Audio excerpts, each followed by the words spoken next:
The wind did not howl so much as it screamed, cutting through the pines like shattered glass. Cora Hastings dragged her boots through snow that had long ago risen past her ankles, her breathing ragged, her vision narrowing to a terrifying blur of white and gray. One of her hands was buried deep in the pocket of an oversized, threadbare men's coat, a coat that offered virtually no protection against the frontier winter. Her other hand, pale and trembling, was wrapped fiercely around her swollen belly. 5 months. She was 5 months pregnant, cast out into the freezing wilderness with nothing but the clothes on her back and a leather satchel that felt heavier with every step. The memory of the church steps burned hotter than the cold. Only yesterday, Richard's family had thrown her meager belongings into the mud.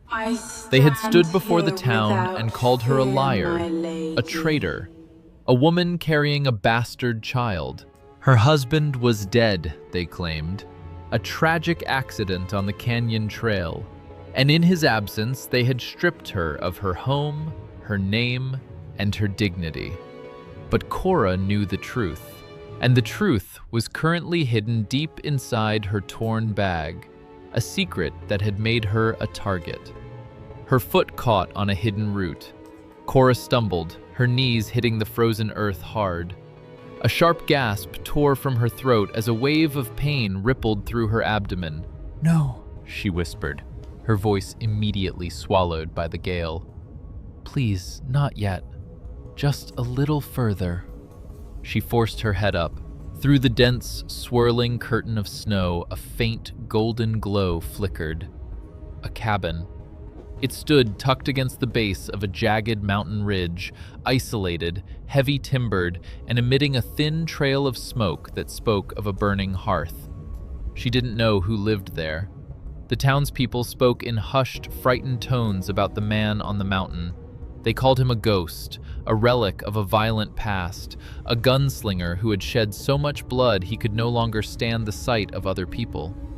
But right now, Cora didn't care if the devil himself lived behind that door. If she stopped moving, she and her baby would freeze to death before midnight. Summoning the last fraction of her strength, Cora crawled. The snow soaked through her wool skirt, turning the fabric into a heavy, icy trap. Her fingers were completely numb, her lips cracked and bleeding. She reached the bottom step of the porch.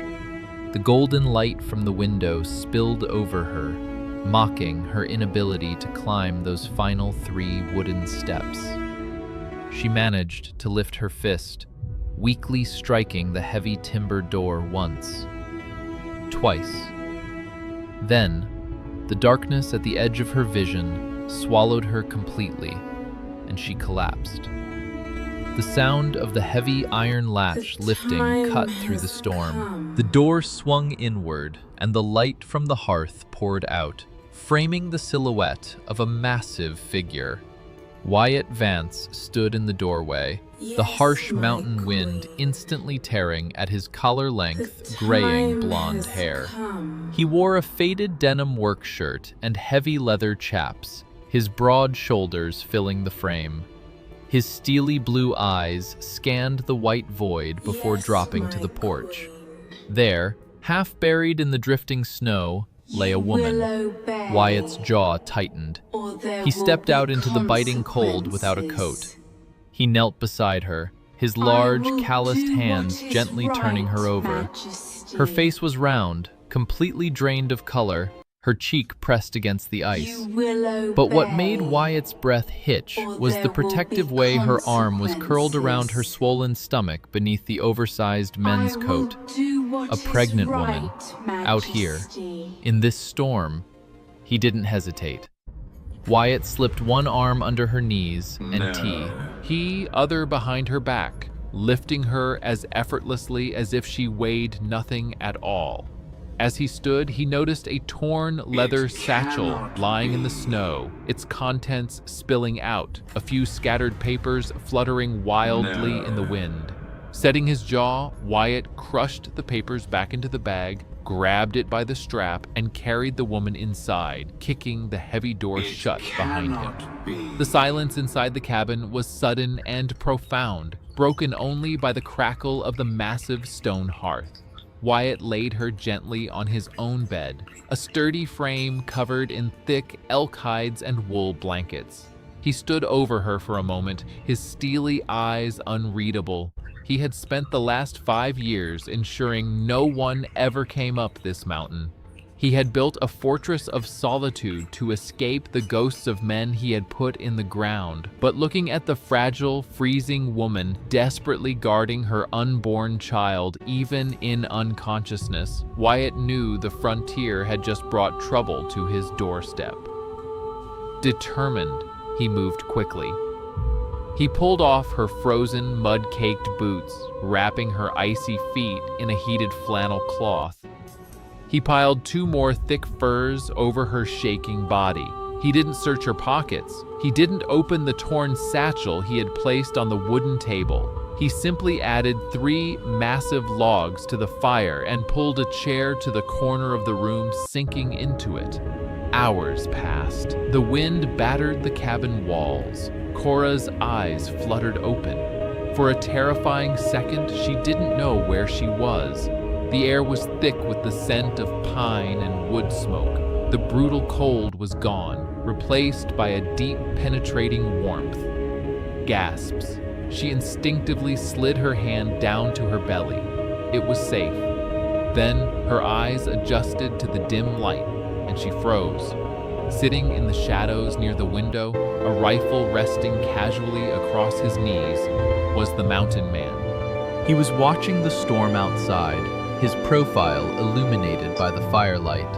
His face was blocky and weathered, etched with harsh lines of a violent history. In his right hand, his thumb absently traced the casing of a tarnished silver pocket watch. Cora's breath caught in her throat. She recognized him from the whispered warnings in town. Wyatt Vance, the man who had once cleared a saloon of 5 armed outlaws without a single drop of sweat on his brow. The town's living legend. She shifted back against the headboard, the rustle of the furs giving her away. Wyatt stopped tracing the watch. He didn't turn his head, but his deep, gravelly voice filled the small room.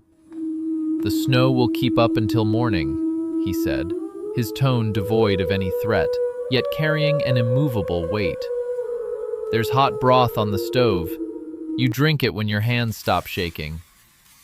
Cora swallowed hard, her eyes darty, to the wooden table where her torn satchel lay.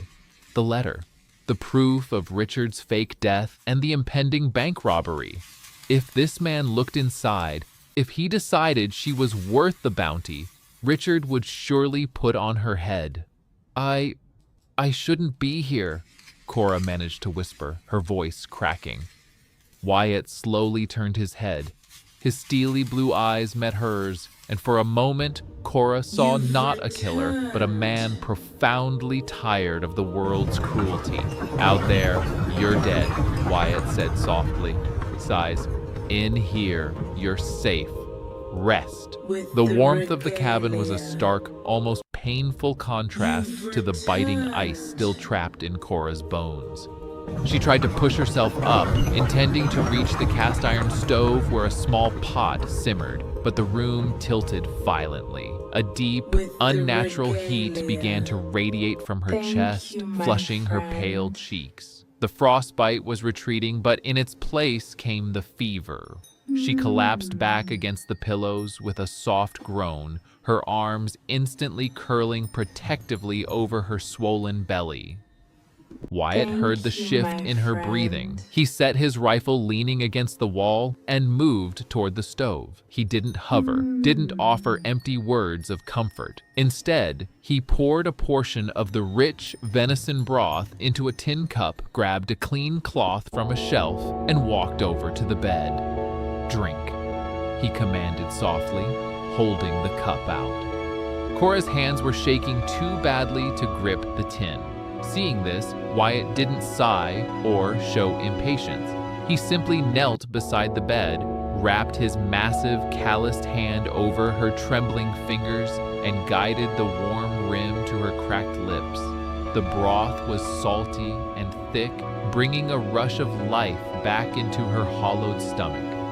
"Thank you," she rasped, her eyes heavy. Wyatt took the cup and dipped the cloth into a basin of cool water nearby, wringing it out before placing it gently across her burning forehead. "Sleep," was all he said before retreating to his chair by the window. But sleep was not a sanctuary. As the fever spiked, the boundaries between the cabin and her memories blurred into a chaotic, suffocating nightmare. Cora tossed under the heavy elk hides, her mind dragged back to the steps of the frontier church. She could feel the frozen mud seeping through the knees of her dress. She could hear the cruel, ringing voice of Eleanor Hastings, Richard's mother, echoing off the chapel's wooden doors. "Richard is dead!" the older woman had screamed, her face twisted with a practiced, vicious grief. "A tragic fall on the canyon trail, and now you dare stand before God and claim that bastard in your belly is his?" The townspeople had gathered, a sea of judging eyes and whispered condemnations. No one stepped forward. No one questioned how a widow, barely a day into her mourning, could be cast out into the winter street. They watched as Eleanor's men tossed Cora's meager belongings into the dirt. "Take your lies and get out of our town," Eleanor had sneered, turning her back. "If you freeze, it is the Lord's judgment." In the fever dream, Cora scrambled through the mud, desperately clawing at her torn satchel, making sure the letter, the single damning piece of evidence that Richard was alive and plotting a massacre, was still hidden inside.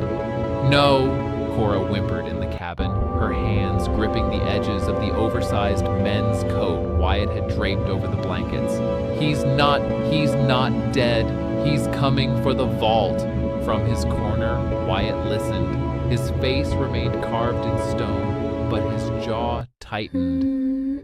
Sighs. He kept his back to her, offering her the only privacy he could in the single-room cabin. Outside, the blizzard raged, the wind trying to tear the roof from its beams. Inside, the only sounds were Cora's feverish murmurs and the steady crackle of the hearth. Wyatt pulled his tarnished silver pocket watch from his vest. It hadn't ticked in 5 years, not since the day his own family had been taken from him while he was away hunting men who deserved to die. He rubbed his thumb over the dented casing, the cold metal grounding him. He was a man who brought death. He knew how to track outlaws, how to shoot straight under pressure, how to break a man's spirit with a single look. But this, a feverish, pregnant widow, fighting for her life in his bed, this was a fragility he felt entirely unequipped to handle. Yet, he did not abandon his post. Every hour, he rose to place another log on the fire. Every time she threw the blankets off in a fever sweat, he silently walked over and pulled them back up, making sure she and the unborn child stayed warm. Determined. He stood guard over her sleep, an immovable barrier between the broken woman and the brutal world outside. It wasn't until the pale gray light of dawn crept through the frosted window panes that the fever finally broke. Cora opened her eyes. Her breathing was steady now, the terrifying heat completely gone from her skin. She felt incredibly weak, but her mind was finally clear. She blinked against the morning light, her hands automatically going to her belly. The baby fluttered softly, a reassuring kick that brought tears of profound relief to her eyes. She turned her head. Wyatt was already awake, or perhaps he hadn't slept at all. He was standing near the heavy wooden table, quietly organizing the few items she had arrived with. "The storm is breaking," Wyatt said, his back still turned as he inspected the heavy iron latch of the door. "You survived the night." Because of you, Cora said softly, pushing herself up onto her elbows. I don't know how to repay. I don't want your payment, Wyatt interrupted, his voice low but not unkind.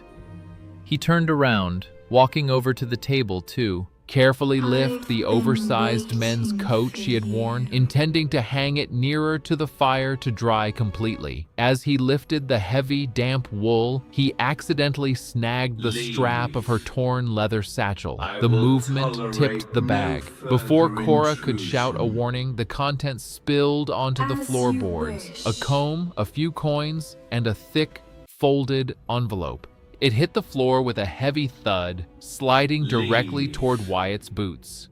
Cora's heart stopped, surprised. Wyatt looked down. Lying against the worn wood was a crisp, formal letter. Even from where he stood, the bright, unbroken red wax seal was unmistakable. It bore the crest of the Territorial Bank, a seal meant only for high-security transit documents and vault manifests. The silence in the cabin instantly shifted from peaceful to suffocatingly tense. Wyatt's steely blue eyes narrowed. He was a man who knew trouble when he saw it, and a cast-out pregnant widow carrying a sealed top-level banking document into the wilderness wasn't just trouble. It was a death sentence. He slowly bent down, his massive fingers closing over the edge of the letter. "Don't!" Cora gasped, terror flooding her veins as she scrambled to the edge of the bed, entirely forgetting her weakness. "Please, don't look at it!" Wyatt didn't pull away, but he didn't force the issue either. He looked at the envelope, then at Cora's terrified, tear-streaked face. Her hands were pressed against the heavy wool blankets, her knuckles white, her breath coming in short, panicked hitches. Sighs. He lowered his gaze, his expression unreadable, and set the letter gently back onto the table. "I don't need to read it to know it's trouble," Wyatt said, his voice quiet, stripped of its usual rough edge. "But you're shaking like a leaf, Cora." "You think if I read those words, I'll turn you out?" Cora slumped back against the headboard, the adrenaline leaving her body as quickly as it had arrived, replaced by a soul-deep exhaustion. "If you know what's in there, you'll be an accomplice," she whispered, her voice barely audible over the crackling hearth. "They didn't just cast me out, Wyatt. They erased me, and they'll kill anyone who helps me." Wyatt walked to the stove, poured another cup of broth, and brought it to the bedside. This time, he didn't kneel. He simply placed it on the small crate beside her and sat on the edge of the chair, his posture relaxed, but his eyes never leaving the room's only door. "Tell me," he said. Cora stared into the fire, her fingers unconsciously tracing the silhouette of her belly beneath the furs. "Richard isn't dead," she started, the words tumbling out as if they had been poisoned inside her for months.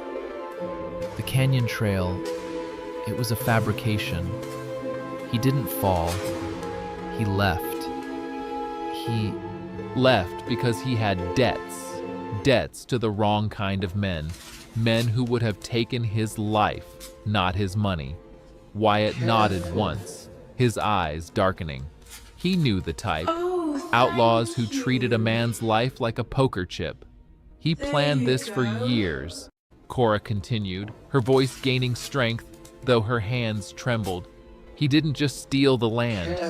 He needed the bank's capital to disappear, to start over in the territories under a new name. Sighs. But the vault doesn't open without the ledger logs, and the logs are tied to the local land deeds.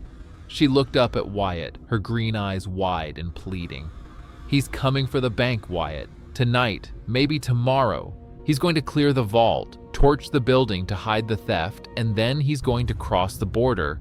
But he couldn't leave me behind. I knew too much. I knew the dates, the connections, the men he paid off in the sheriff's office. So he made me a widow and then a pariah, a mad, pregnant widow that no one would believe."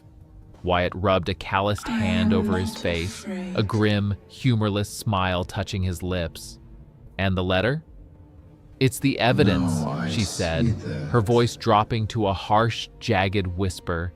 It's a list, not just of the robbery plans, but of every corrupt official Richard bought. If that reaches the governor, the whole county falls. That's why his men are hunting me. They don't just want me gone because I'm a nuisance. They want the list back. The room went deathly silent. Outside, the wind rattled the heavy logs of the cabin, the sound like knuckles rapping against the wood. Wyatt finally stood up. He walked to the door, checking the heavy iron bolts one by one. His movements were slow, methodical, the movements of a man who had spent a lifetime preparing for a fight he had hoped never to see again, determined. If you're carrying that paper, they aren't just hunting you, Wyatt said, his back to her. They're hunting this cabin. Cora felt a cold dread settle in the pit of her stomach. She hadn't thought that far ahead. She had only been running, only been focused on staying alive, on keeping her baby safe. She hadn't stopped to consider that by knocking on Wyatt's door, she had painted a target on his back, too. You should leave, Cora said, her voice trembling. Take the letter, leave me here. You can make it to the state capitol before the storm truly settles. Tell them what Richard is doing. Don't let them kill you for my mistakes. Wyatt turned around. He looked at her, really looked at her, for the first time since she had regained consciousness. There was no pity in his gaze, only a hard, unwavering resolve that made Cora's breath catch. I spent 20 years of my life running, Wyatt said, his voice low, vibrating with a quiet, dangerous intensity. I spent 20 years putting miles between me and the people who needed help, telling myself that it wasn't my business, that blood doesn't wash off. I came up this mountain to die in peace, Cora. But I didn't spend those 20 years learning how to survive just to watch a woman and her unborn child be butchered in my own home. He walked back to the table, picked up the letter, and tucked it carefully back into the leather satchel. He tossed the satchel onto the foot of the bed. Richard Hastings and his men are coming, Wyatt stated, his tone shifting into the cold, detached register of the gunslinger he used to be. They think they're hunting a broken, pregnant widow. They don't know who's behind that door. Wyatt, you don't have to. I don't have to. He cut her off, his eyes scanning the cabin's perimeter. I choose to. Just then, a sharp metallic sound sliced through the muffled roar of the blizzard. It wasn't the wind. It was the distinct, rhythmic clack-clack of a horse's shoe hitting the rocky path leading up to the cabin porch. Wyatt froze. His hand snapped to the iron bolt of the door, his movements fluid and silent. He signaled for Cora to stay low. She sank into the furs, her hands clutching her belly, her eyes wide with terror as she watched the mountain man draw his revolver from the heavy holster he had retrieved from the wall. Tense. 3 rhythmic knocks echoed against the door. Mr. Vance? A voice called out, muffled by the howling wind. It was a smooth, ingratiating tone, the kind of voice Cora had heard 100 times in Richard's parlor. We're lost in this damned storm. Surely a man of your reputation wouldn't turn away travelers in this weather. Wyatt caught Cora's gaze. He held up a finger to his lips, a command for absolute silence. He stepped to the side of the door, his body coiled, his breathing controlled. He didn't answer the knocking. He simply watched the door, waiting. Show me. The silence inside the cabin grew so heavy, it felt as though the air itself had turned to lead. I trust Outside, you know the wind why I'm shrieked, here. masking the subtle sounds of movement on the porch. I believe I do. Cora held her breath, her hands clamped tightly over her swollen belly, beneath the oversized men's coat, her heart hammering wildly against her ribs. I trust you know why I'm here. Mr. Vance?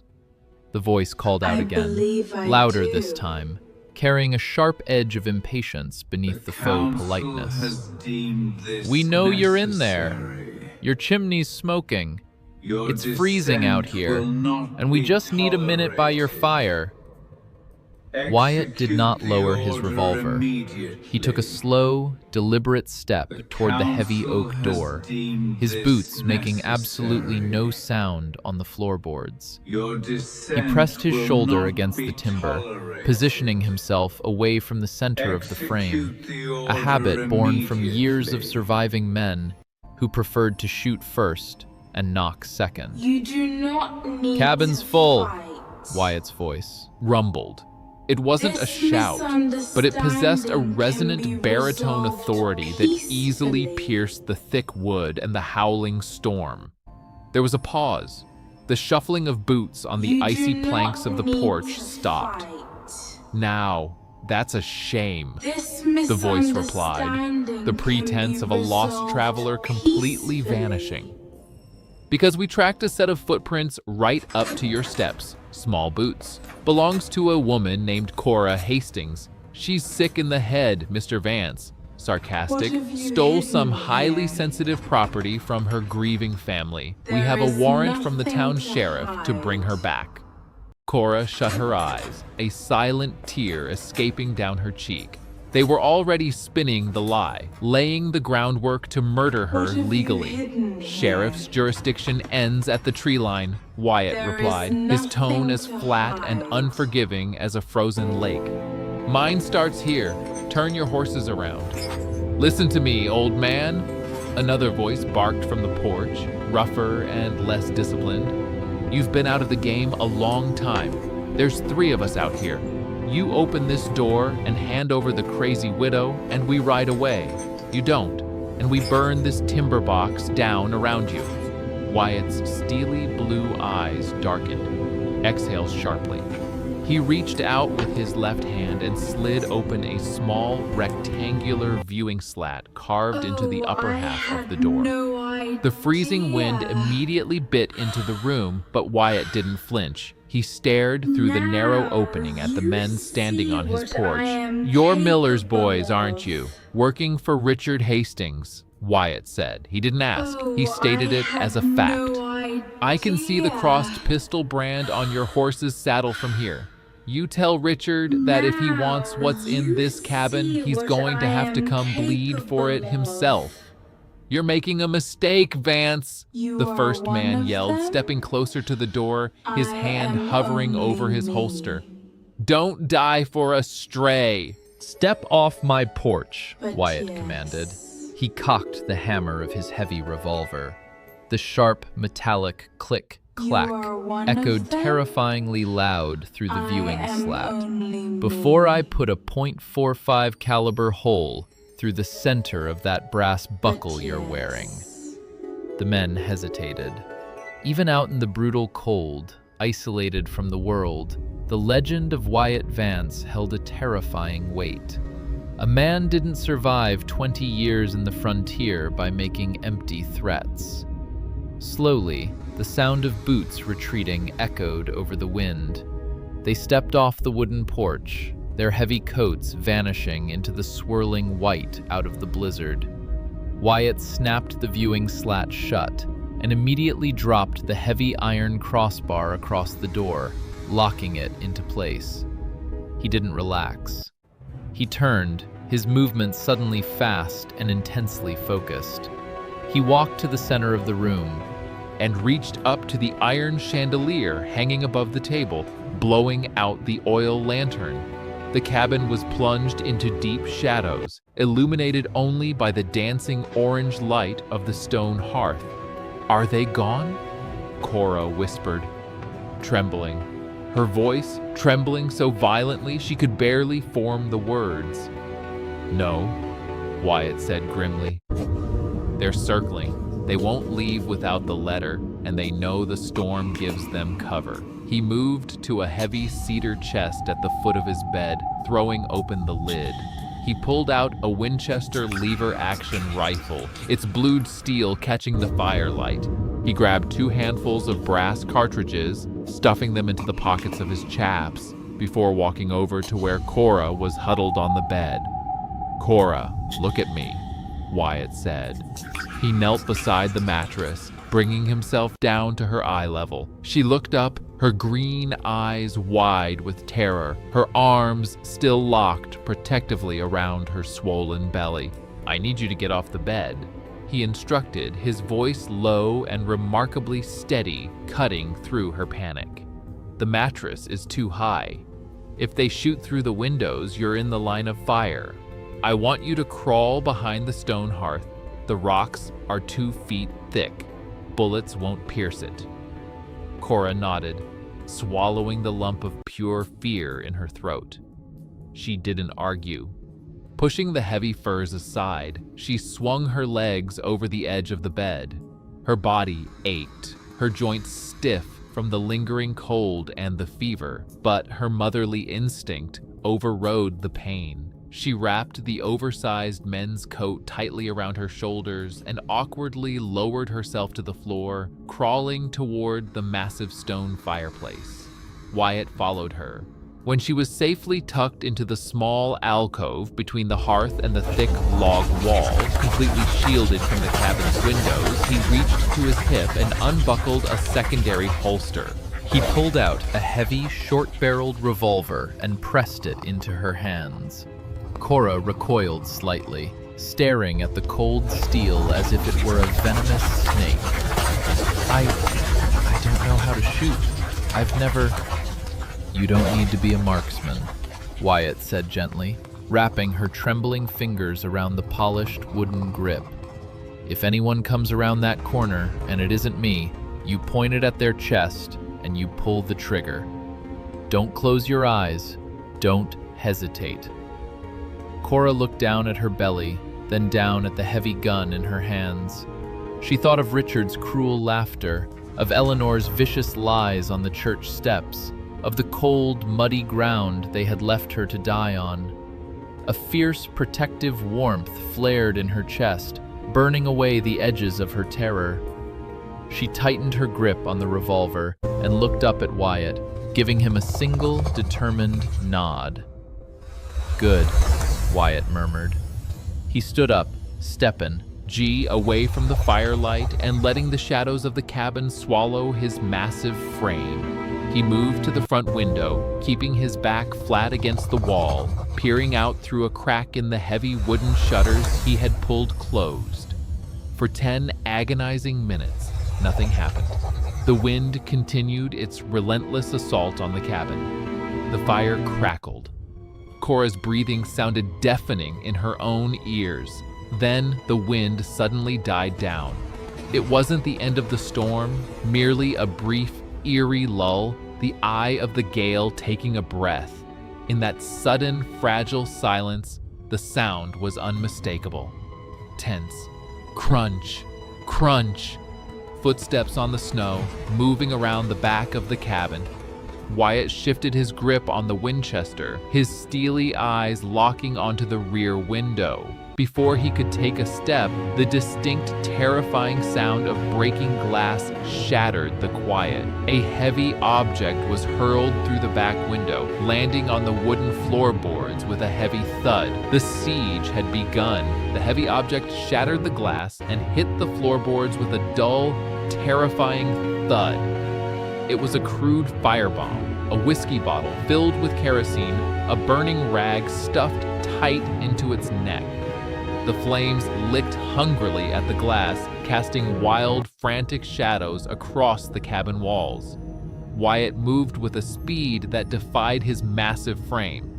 He lunged across the room, driving the heel of his heavy leather boot into the bottle before the glass could fracture and spill its volatile contents across the dry timber floor. With a single, brutal kick, he sent the flaming bottle skidding directly into the deep stone hearth, where it shattered harmlessly among the burning logs, sending a flare of orange light up the chimney. Shouting. The moment the glass broke, the tree line erupted. Rifle fire tore through the front of the cabin. bullets punched through the heavy wooden shutters and bit into the log walls, filling the air with the deafening crack of gunpowder and a deadly rain of sharp wood splinters. Cora screamed, pressing her back flush against the cold stones of the fireplace, her arms wrapped fiercely around her swollen belly. She pulled the oversized men's coat tightly over her head, squeezing her eyes shut against the chaos. Wyatt dropped to one knee, the Winchester lever-action rifle coming up to his shoulder in a fluid, practiced motion. He didn't fire blindly. He watched the blinding white swirl of the blizzard through the splintered gaps in the wood, tracking the bright orange muzzle flashes hiding in the dark. Crack. Lever. Crack. The Winchester roared in the enclosed space, deafening and absolute. Wyatt's face was carved from stone, his steely blue eyes devoid of fear, operating on pure, lethal instinct. Outside, a sharp cry of pain cut through the howling wind, followed by the sound of a body hitting the snow. One down. The cabin quickly filled with the acrid, stinging scent of sulfur and burned wood.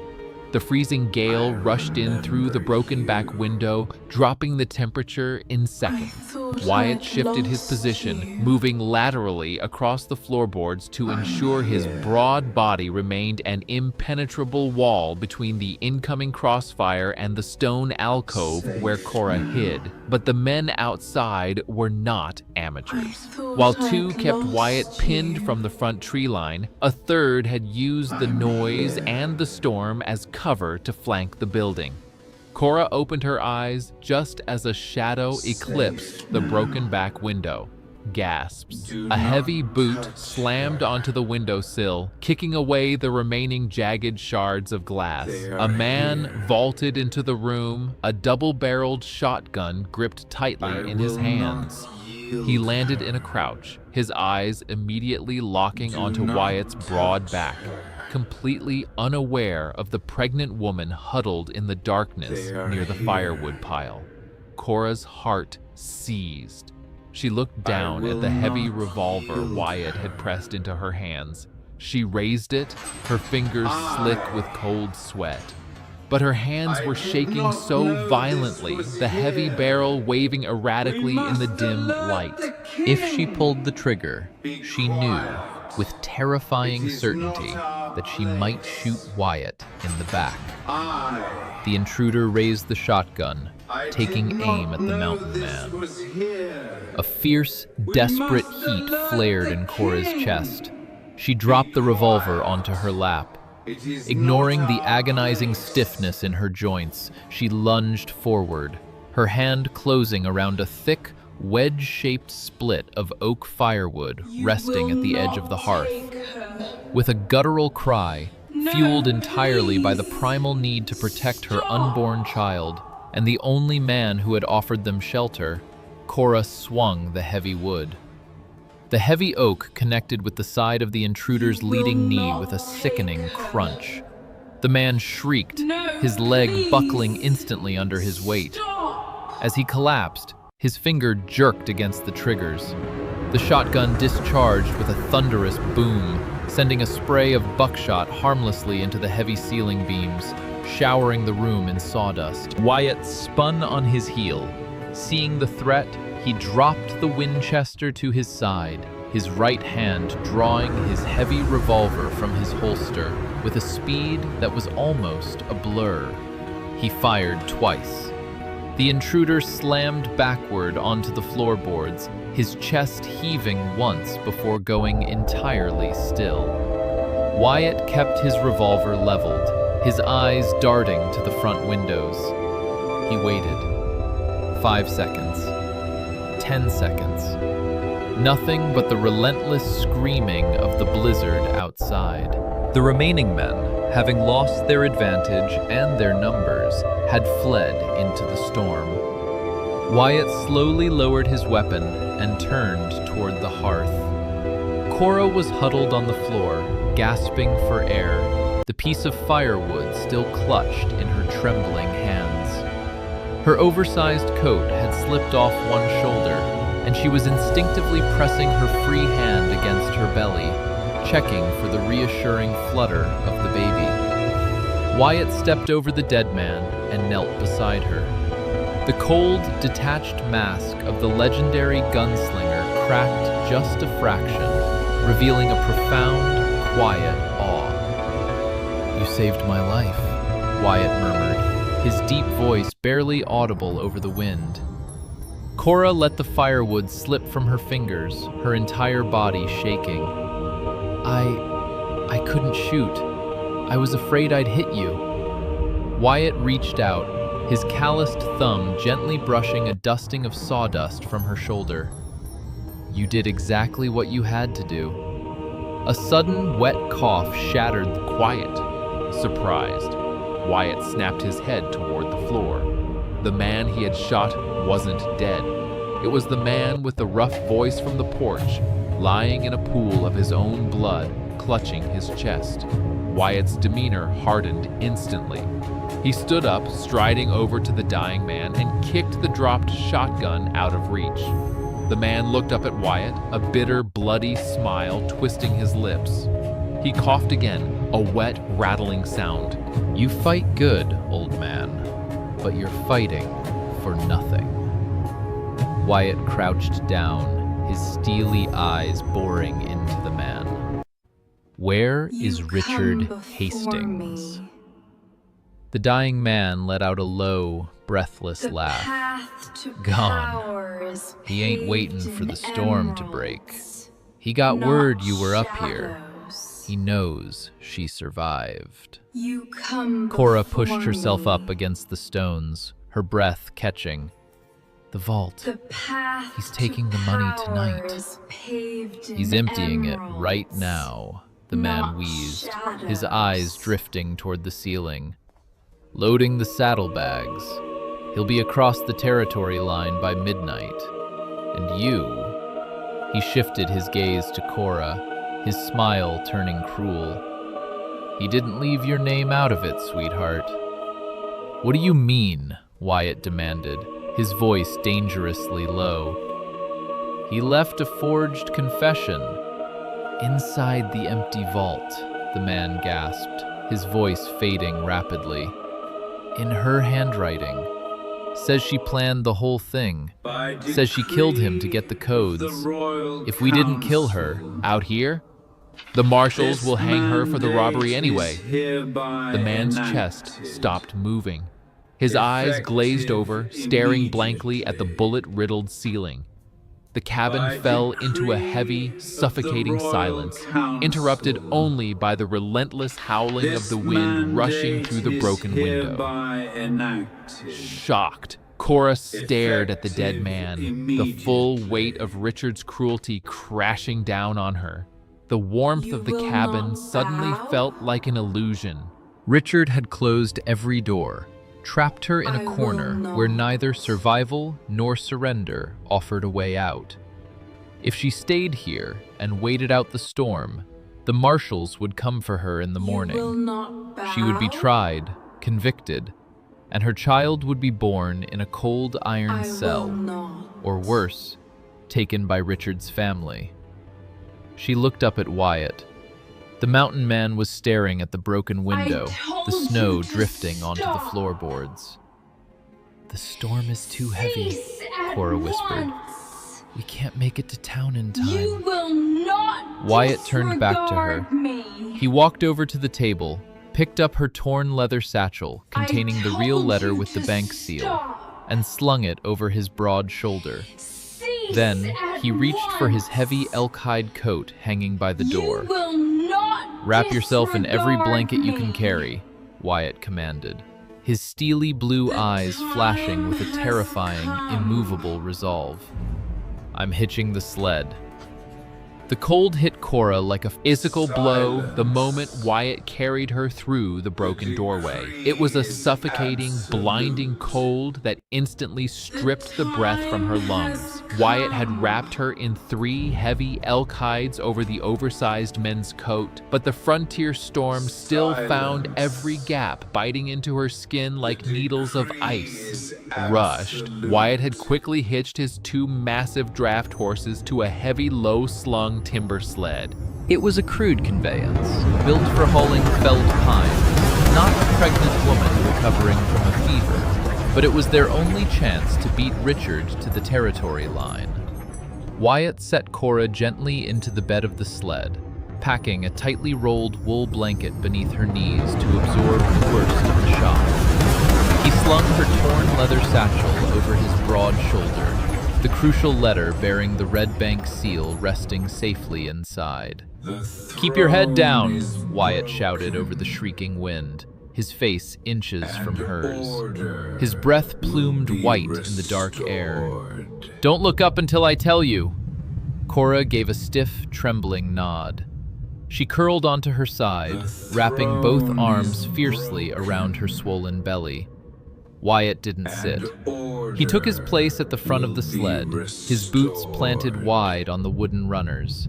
He grabbed the heavy leather reins, giving them a sharp, commanding snap. The draft horses, trusting the man, who had fed and sheltered them for years, surged forward, plunging their massive chests into the deep, unbroken snow. The journey down the mountain was a nightmare of ice and shadow. Tense, the sled violently pitched and rolled over buried rocks and fallen branches, every jolt sending a spike of pain through Cora's exhausted body. She bit down on her cracked lip until she tasted copper, refusing to cry out, refusing to distract Wyatt from navigating the treacherous cliffside path in the pitch black. Through the narrow gap in her heavy covers, Cora watched him. Wyatt stood like a monolith against the blizzard. He deliberately positioned his massive frame directly in the center of the sled, taking the absolute brunt of the gale so his body could act as a windbreak for her. Ice gathered in his graying blonde hair and clung to the collar of his elk-hide coat, but he never wavered, never turned his back on the storm. He operated on raw, lethal instinct. Occasionally, his left hand would drop to his vest pocket, his thumb brushing the casing of his dead silver watch, a grounding habit that anchored him to the present, a silent vow that time would not run out on the woman huddled behind him. For hours, the world was nothing but a howling void of white and black. Cora felt the numbing creep of exhaustion pulling at her mind. The rhythmic jolting of the sled, combined with the freezing temperature, threatened to drag her back into unconsciousness. But every time her eyes began to close, the baby would shift, a tiny, resilient flutter against her palm, and Cora would force herself awake, determined breathing through the pain. Finally, the violent pitching of the sled smoothed out. The howling wind dropped to a low, mournful moan as they left the exposed mountain ridge and entered the valley floor. Relieved, Wyatt pulled back on the reins, bringing the exhausted draft horses to a slow, silent halt.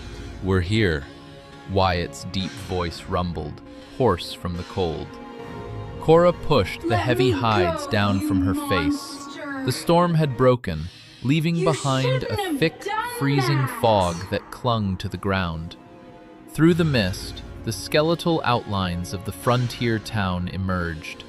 It was the darkest hour of the night, that heavy, breathless silence just before dawn. The main street was completely empty, the storefronts boarded up and dark, except for one.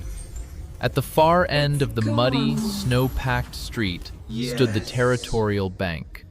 A faint, flickering yellow light bled through the gaps in its heavy iron shutters. Wyatt stepped down from the sled and walked back to Cora. He reached down, easily lifting her out of the timber bed and setting her on her feet in the shadow of an alleyway, out of sight from the main road.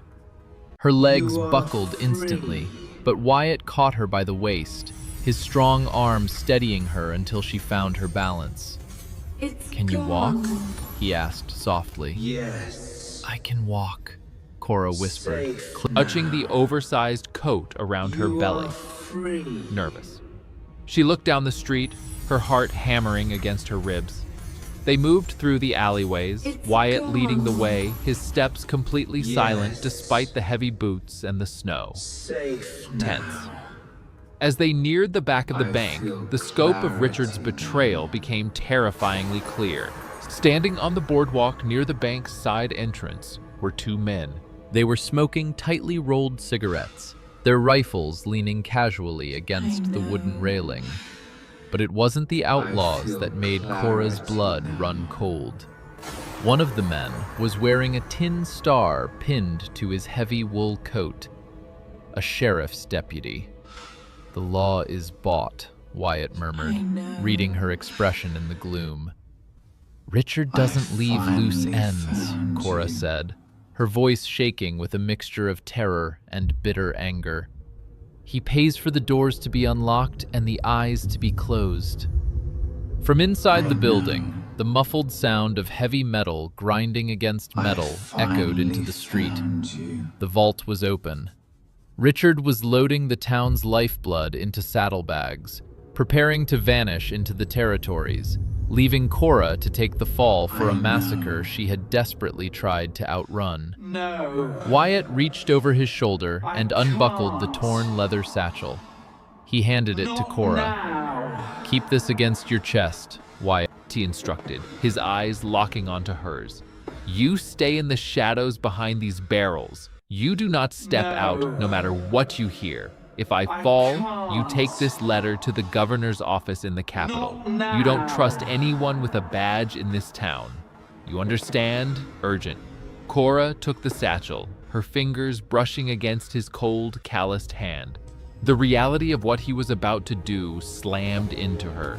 He was one man, an aging gunslinger who had walked away from the violence decades ago, stepping out to face a heavily armed gang and corrupt lawmen, all to protect a woman he had met barely 24 hours ago.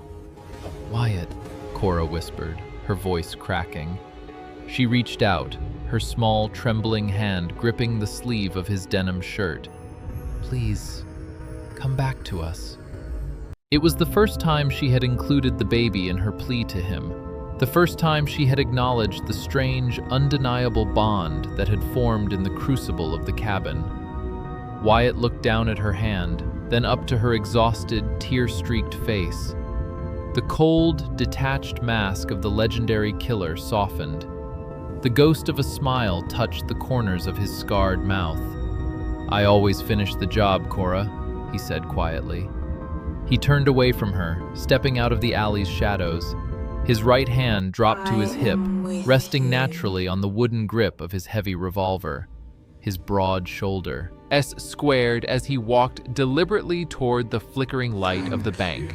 The living legend finally stepping back into the frontier. Always. The heavy thud of Wyatt's I boots am on the with wooden you. boardwalk cut through the eerie, fog-choked silence of the street. The corrupt deputy and the hired outlaw leaning against the bank's railing turned, their hands instinctively dropping toward their holsters. Always. Through the freezing mist, the massive silhouette of the mountain man emerged. The faint yellow light from the bank's shuttered windows catching the deep, harsh lines of his face and the steely, unforgiving blue of his eyes. The deputy froze. The color drained entirely from his face as recognition hit him like a physical blow. He wasn't looking at an ordinary rancher or a lost traveler. He was looking at Wyatt Vance, the ghost of the frontier, the man who had single-handedly wiped out the notorious Blackwood gang 20 years ago. I understand. "Hey," I the am outlaw ready. grunted, too ignorant to understand the danger standing 10 feet away. He drew his revolver halfway. "Take another step, old man, and I'll..."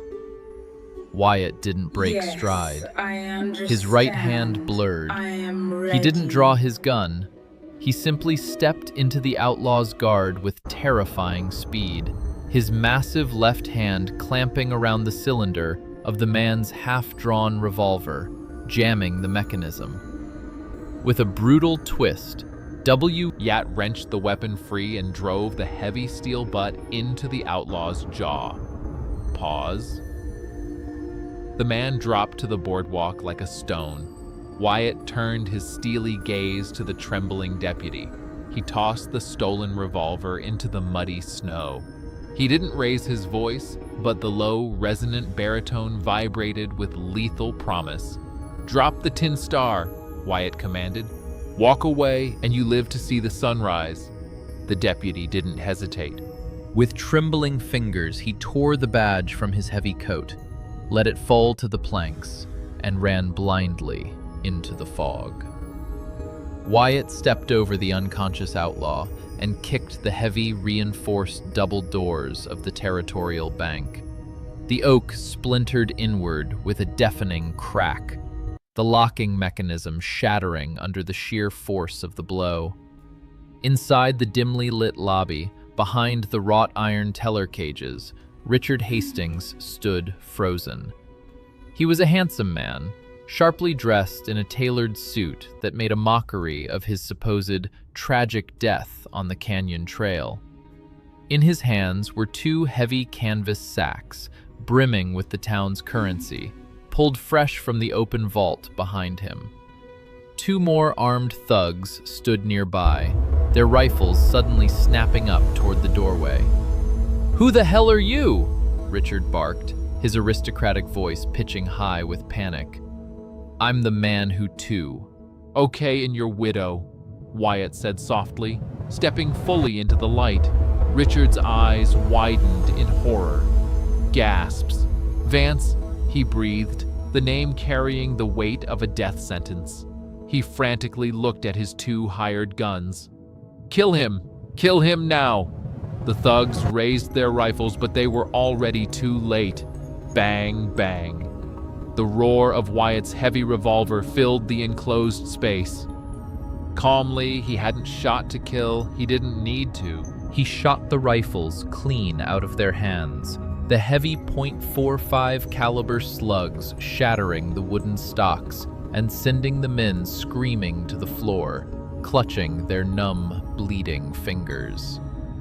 Richard dropped the canvas bags. The heavy thud of stolen gold hitting the floorboards echoed in the sudden silence. He raised his hands, his arrogant facade crumbling into pathetic, naked cowardice. "Wait," Richard stammered, backing up slowly until his tailored suit hit the cold steel of the vault door. "I have money. I have capital in 3 other territories. Whatever she offered you, Vance, I can triple it. Just let me walk out the back door." Wyatt holstered his smoking revolver. He walked slowly across the lobby, his boots crunching over shattered glass and broken wood. He stopped inches from Richard, his massive frame towering over the trembling thief. "You Kaz. Tee a pregnant woman out to freeze in the mud," Wyatt said, his voice dropping to a terrifying, deadly whisper. "You stripped her of her name, her home, and her dignity just to cover your own greed." Wyatt reached out, his iron grip closing around the lapels of Richard's expensive suit. With a single heave, he lifted the man off his feet and threw him backward, crashing through the wooden swinging doors of the teller's cage and out into the main lobby. Ominous. The sound of the gunshots had not gone unnoticed. In the quiet hours of the morning, the gunfire acted like a church bell. Lanterns flickered on in the windows of the boarding houses and saloons. The heavy wooden doors of the town began to open. By the time Wyatt dragged a bruised and whimpering Richard Hastings out onto the front boardwalk, a crowd had already gathered in the freezing street. The townspeople stood wrapped in blankets and coats, their breath pluming in the cold air, their eyes wide with shock. Among the crowd, Pushing her way to the front was Eleanor Hastings. "What is the meaning of this?" Eleanor screeched, her haughty face twisted in outrage. "Who do you think you are, dragging a man?" Her voice caught in her throat. Her eyes locked onto the bruised, terrified face of the man bleeding on the boardwalk. Richard? The entire town gasped. The man they had mourned, the man whose tragic death had been the talk of the county, was alive, clutching a stolen saddlebag of their money.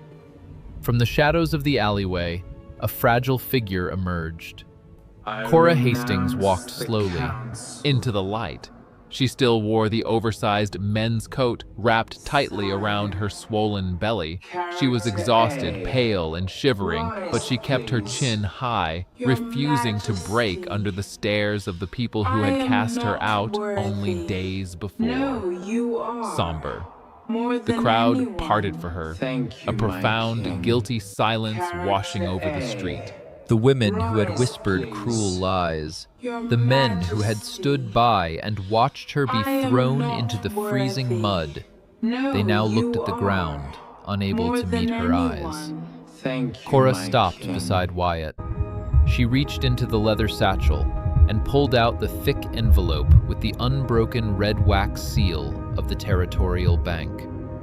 A silver-haired man pushed through the crowd, Judge Tolliver, the only circuit judge in the territory known for a spine that couldn't be bought. "Judge," Cora said, her voice carrying clear and steady through the morning mist. She held out the letter. "My husband did not die on the canyon trail. He abandoned his family to rob this town and flee across the border. Inside that envelope is the Vault Manifest, along with a ledger of every corrupt deputy he paid to look the other way." Judge Tolliver took the letter, breaking the wax seal. He read the first page, his face turning a mottled red with fury. He looked Own at Richard, then up to the remaining uncorrupted townsmen.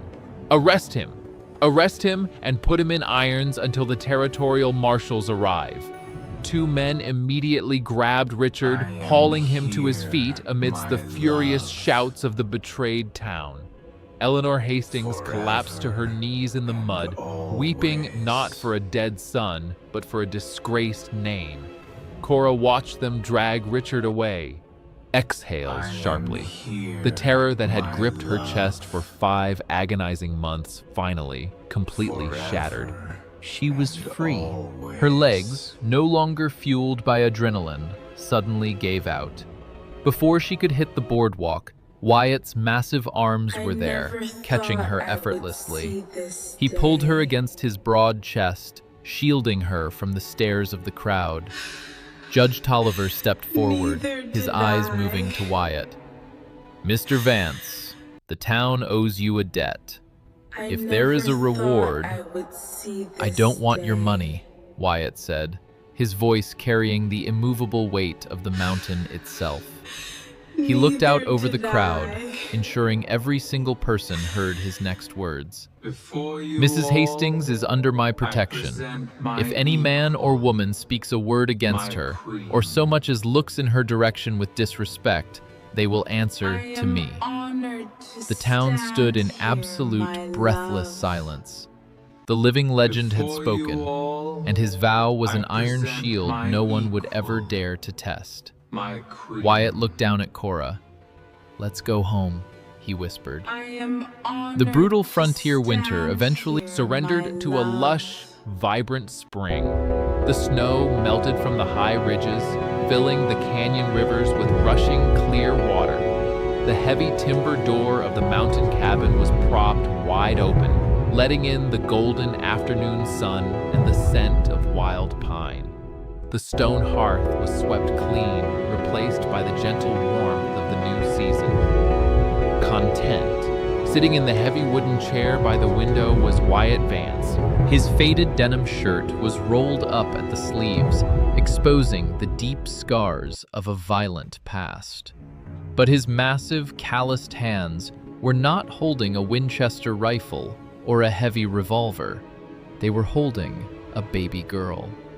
She was wrapped in a soft, woolen blanket, sleeping peacefully against the broad expanse of his chest. Wyatt stared down at the tiny, fragile face, his thumb gently stroking her impossibly small hand. For 20 years, he had believed his hands were only capable of bringing death. He had believed he was a monster, meant to live in the shadows. Cora walked into the room, wiping her hands on a clean flour sack apron. The hollows of her cheeks were gone, replaced by a healthy, radiant flush. The fear that had once lived in her green eyes had vanished completely, replaced by a deep, unshakable peace.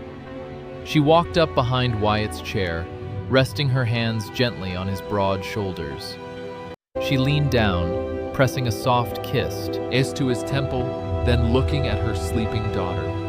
"She has your stubbornness," Cora whispered, smiling. Wyatt let out a low, rumbling chuckle, careful not to wake the infant. Chuckles. He reached into his vest pocket with his free hand and pulled out the tarnished silver pocket watch. He looked at the cracked glass, the hands still frozen in time. Softly, he didn't need to hold on to the dead past anymore. His future was breathing softly against his chest. Wyatt set the broken watch on the windowsill, leaving it behind in the sunlight.